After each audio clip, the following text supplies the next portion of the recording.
Hi guys, this is my Thunder Tiger MT4 G3 review. I've had the MT4 for about a year now, just over a year, and I've taken it out and I've done a few mods to it, but driven it mostly stock really. I haven't done much to it. This is not the stock body. The stock body is this one, which did last a bit. It's been shoe glued up and drywall tape, and it's done okay. I mean, it's still usable. I went to a Proline Baja bug body because I like the look of it, and it is thicker plastic, and it's generally it's been a good body. It's been pretty tough. I did do this sort of metal modification thing at the back because it did quite quickly start ripping up this back section, but it's just too small. The area of body there is just too small for it just rips apart really, so you got to do something to reinforce it, which is what that is. But as you can see, that was shoe glued up as well, drywall tape, and a bit of fibre tape, I suppose, as well, and it has started to rip up and get damaged out the back there, but there you go. It's got a chassis brace.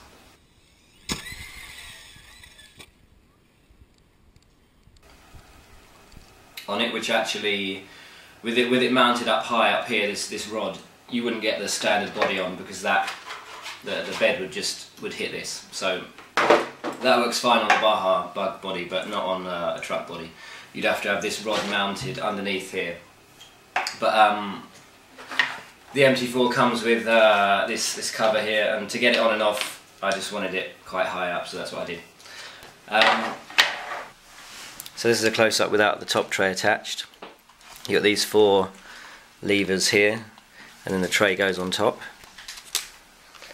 And that's what you have with the top tray attached. Just keeps everything nice and tight in here. I have done some cutouts just to make it easier for the motor wires and the ESC wires. And at the back here, just open this out a bit to make it a bit easier. Well, basically, review-wise, I suppose generally, to just say at the beginning, I don't really have too many bad words to say about the MT4 myself.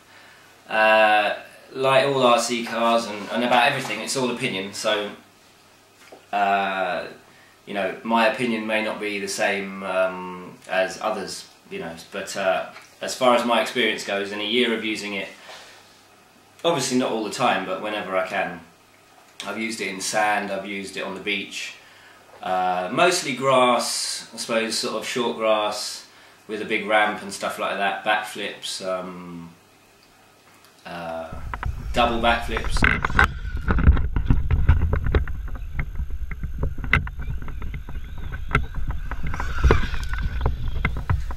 So this is the controller you get with the MT4. It's a 2.4 GHz control.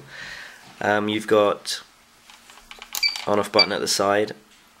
You've got an LCD screen, and you've got a lot of menus that you can access by these buttons here. The newer controller that they do with the newer MT4s, so this one's about a year old, doesn't have this same control. It has very similar looking, but without the LCD screen. And it's a bit of a lower spec control. You've got 8 AAs. This panel does come out, and you could plug in some sort of pack if you wanted to, but it's a good controller as far as I'm concerned. It has got damaged. In fact, at the moment it is damaged, and I need to kind of do a bit of a full teardown really. It's the first time I'll have done that, but the chassis is bent at the back from sort of lots of heavy landings on the rear, the chassis, and also this wheelie bar area is bent up a bit, and it's also cracked slightly at the back, again from taking really big hits from the back. I mean, a car like this, a remote control car like this, it's very fast, it's very powerful, and it will get, you can, if you want to, if you're running 6S or even on 4S, you can get, I don't know,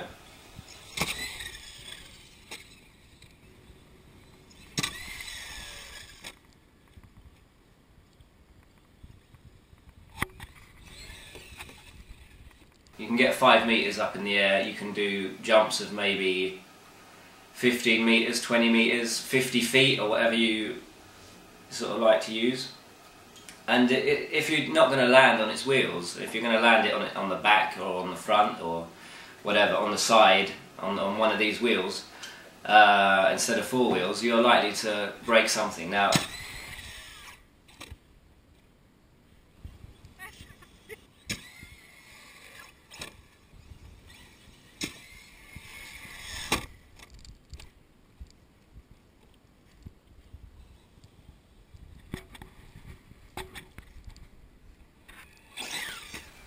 battery wise, for 6S I've been using two 3S 3600 milliamp hour. Well, these were cheap batteries from China. They were, I think, £30 for 2, and they're 50C. They've been working perfectly well, and they fit just perfect under the tray, like that. And for 4S I was using a Gens Ace 5000 milliamp hour, but I managed to short circuit, so I bought a Turnigy 5000 milliamp hour 20 to 30C 4S, and that seems to do the job as far as I'm finding, and it fits nicely in the tray.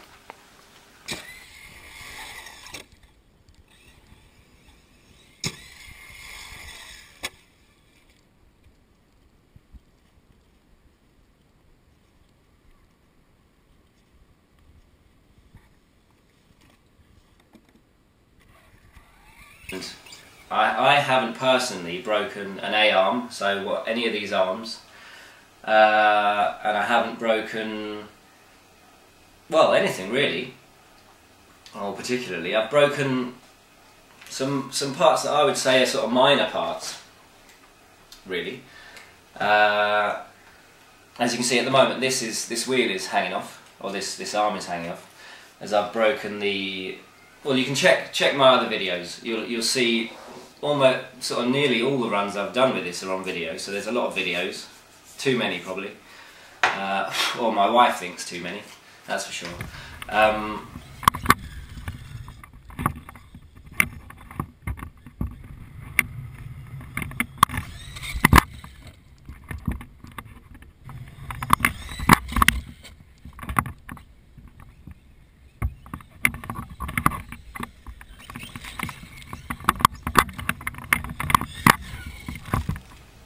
But yeah, the damage I suppose I've had, the ESC is loose, that's come away at the bottom, but that's no big deal.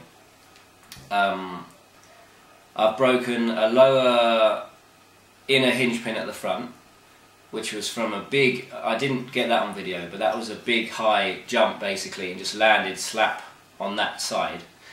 I've broken the outer hinge pins. You can see that red piece of plastic there. That's a hinge pin, and there's some spaces in here which I lost. When it snapped, they just fall out. So I found this bit of plastic that I happened to have from a Meccano set, I think, my son's Meccano, and it just fitted perfectly in there. So both sides are like that.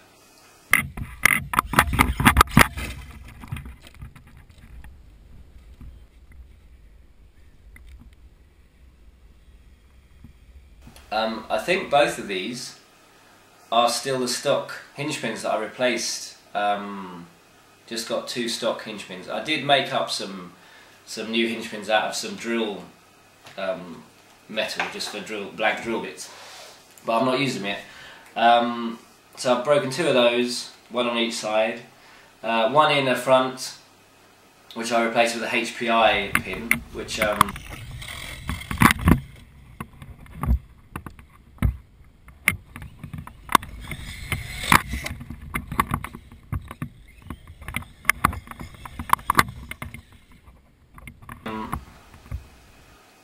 great place to get advice on the MT4 is the Wonder Tiger website, wondertiger.com, and also the ultimaterc.com website, because they have a lot of info, a lot of owners who've put up a lot of information on how to improve it and things that you might want to do to make it stronger, such as the chassis brace thing. The chassis brace that's on here is literally, it's very easy to make. I mean, you can see it's got a kind of a piece mounted, an angled piece of metal mounted on each shock tower, and then you've got a metal square section rod, a bolt at either end. I use the stock screws. They were a bit on their limit here to hold the shock, so they are Loctited on with blue Loctite. There are things that you have to watch out for when you first get the MT4, and just check over the truck really. Again, there's a lot of, you know, you have to check that things are adequately screwed down and stuff like that. The first time I ran it, even though I'd read already to Loctite a grub screw in the back drivetrain here, and there's one in the front, and also the pinion, for example, the pinion grub screw, to Loctite that. I didn't do it straight away, and I was driving it outside, showing a friend of mine, oh look at this, and I did a big wheelie, and then the pinion obviously came loose, and I had no brakes, so I was down the street outside with loads of cars, and I was speeding down the road, so I had to drive it under someone's car basically. Well, I didn't have to, but I had to hit something to get it to stop, and yeah, so that was a bit embarrassing. But so it's worth doing the things that you are advised to do by the people that know from experience that they're worth doing. It doesn't take long at all. Get some Loctite for £5 and spend 20 minutes doing a few little bits. Look over the truck, make sure things get familiar with the layout of it, things like that. Things that we should all do really when we start using something powerful like this. Yeah, so breakages, well, you can see a breakage here now. That's a shock cap, which I broke the last time I used it.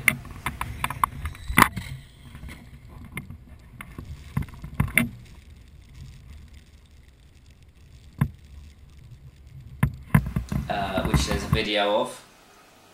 So that just sheared off. The eyelet sheared straight off the top. That also broke the pin holder at the back, which is a plastic piece, which you can get upgraded to a metal piece, but if you want to. People say bent shock towers, things like that. These are the standard shock towers I've had. Bent chassis, well, I don't know if you can see there, but when it's sat on these two tyres, the back, although the back of the chassis is sitting on, the very back you can see is not sitting on that tyre, so it's bent by sort of 5mm, it's lifted up at the back. So I need to bend it back or get a new chassis, I suppose. I'll probably try bending it back to begin with. The servo I've had is the stock servo. I've had no trouble with that at all. Everyone says you can upgrade your servo. Well, of course you can upgrade your servo. There's always a better item out there. You know, there may be a better motor, there may be a better ESC, blah blah blah. But do you need to upgrade it? Well, some people say you do. In my experience, for the way I use the car, I haven't upgraded the servo and I haven't needed to, and it hasn't caused me any trouble. It's never failed, it's never done anything that you wouldn't expect it to, so that's all been good.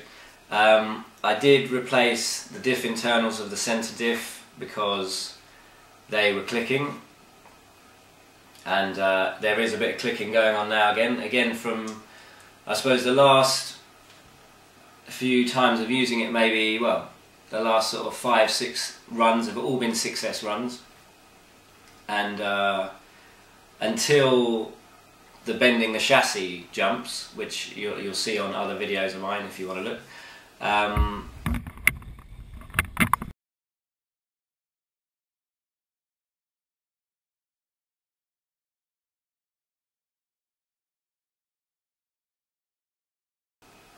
I had no diff issues at all. So it may be the centre diff again, it may be something to do with the driveline, I don't know.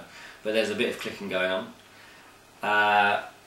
The other thing that I have managed to do is bend these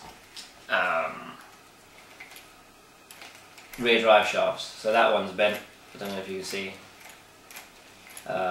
just here, and the same on this side. They kind of taper in from very thick at this end to slowly thinner, and it's just at this part here that they bend, or that I've bent these.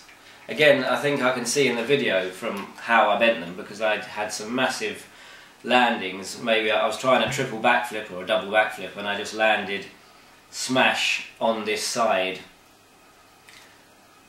So it's hardly a surprise that you're going to bend something. It's amazing that the arm didn't break, but the arm, again, these arms are quite flexible, so that's why I think they don't snap, but instead it's bent the drive shaft.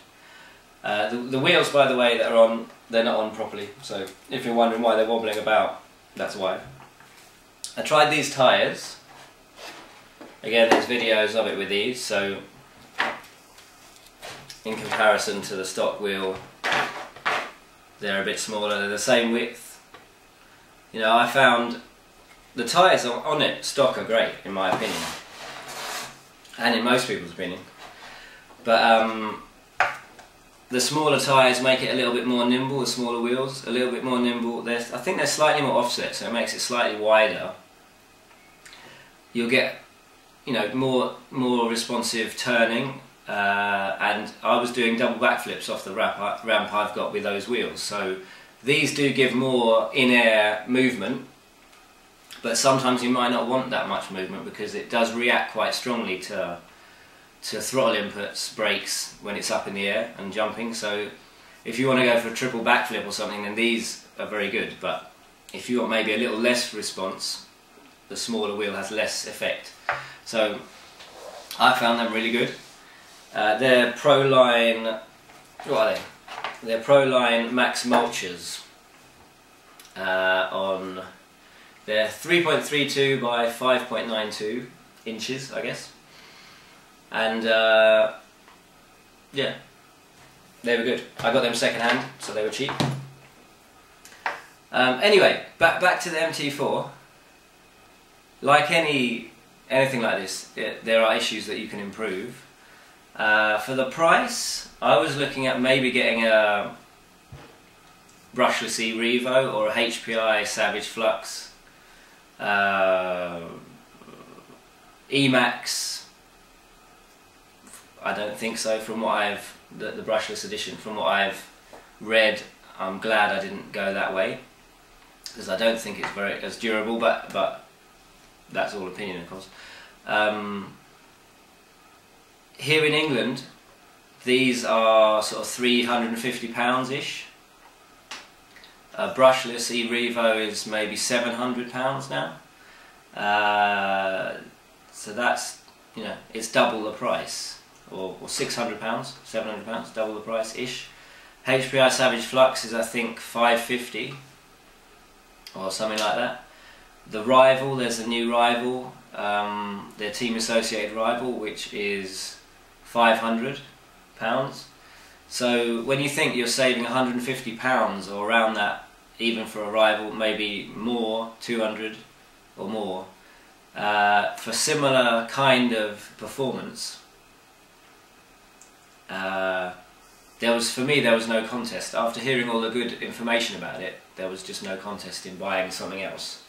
So I'm very glad I went for this. The only thing that you don't have, or you don't seem to have as much of, is parts. So if you went on eBay and you looked up HPI Savage, there's hundreds of things come up, you know, upgraded this, aluminium, this, that and the other, things to make it look better, things to make it stronger, and all that stuff. Yeah, E-Revo, again, Traxxas, anything Traxxas, RPM. The Rival, you've got RPM stuff and all that kind of thing. On this, in the UK at least, or even if you look abroad, there's a lot less, which to some people is a negative.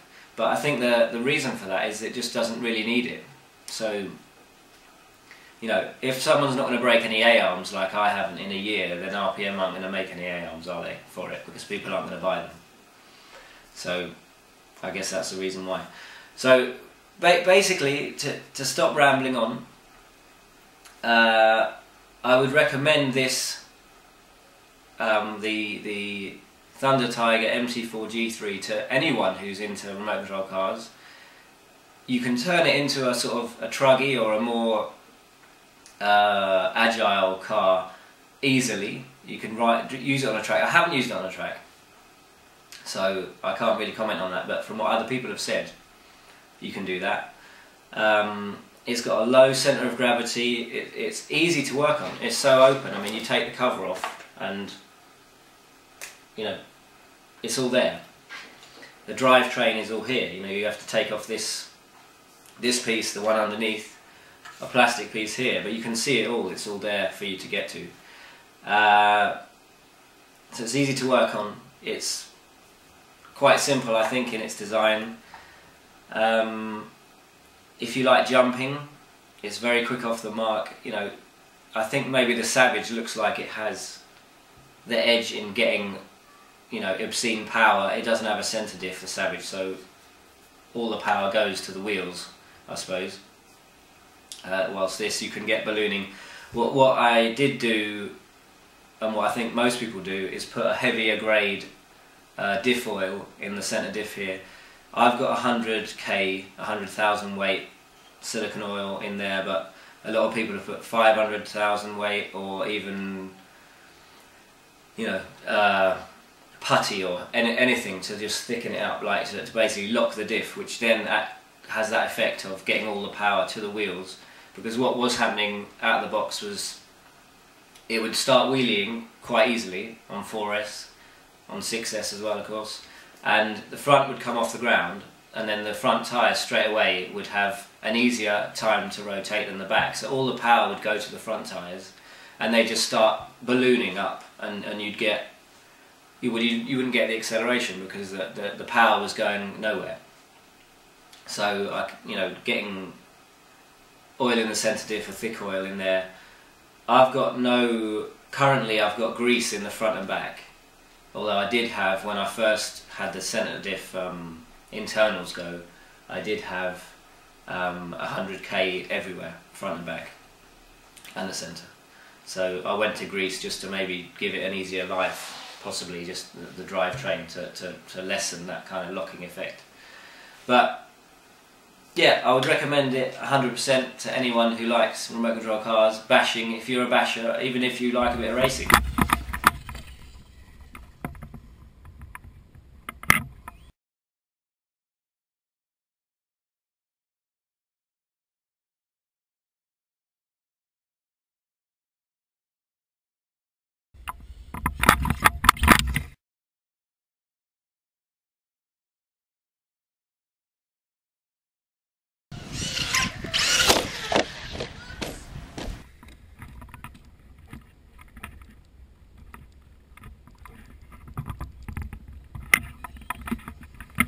Put the smaller wheels on, change the gearing a bit.